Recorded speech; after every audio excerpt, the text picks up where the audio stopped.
The villains on seeing this then inform Gale that Colt is dead, and Gale in turn informs a devastated Jody about Colt's death, not knowing that Colt survived the accident and he was very safe. Colt is presumed dead, and it is billed a suicide, while the villains use the deepfake tech to use Colt's face on Ryder's body in a video showing Ryder killing Henry. The next day, Colt reaches out to Dan and gets help sneaking back onto set in disguise as an alien from the movie. A disguised Colt approaches Jody in her caravan and she beats him up due to the confusion until he reveals himself. Before Colt can explain himself, Jody embraces him with a kiss, and Colt then explains to Jody all that has transpired, but the moment is interrupted with Gale outside.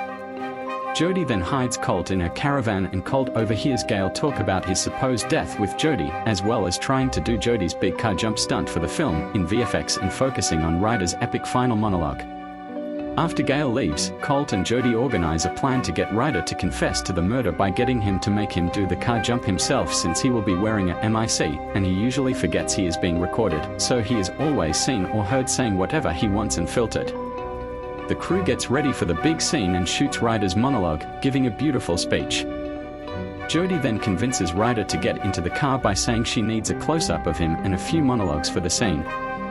As they shoot the scene, a disguised Colt gets into the stunt car, revealing himself to Ryder, and proceeds to drive the car away, prompting Dressler and his goons to go after him.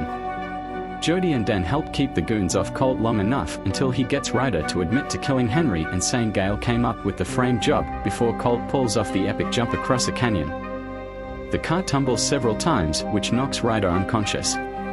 Jody then meets Gale to get Ryder's recording, but one of the goons attacks her and Gale escapes.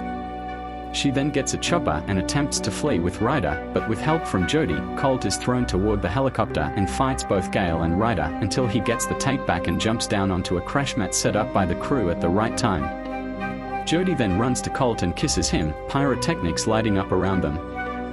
Metal Storm eventually hits theaters, with Jason Momoa replacing Ryder as the lead actor. The film becomes a major hit, and Alma gets her producer credit. Colt and Jody also got theirs as well. The end. If you've enjoyed this recap, kindly follow us,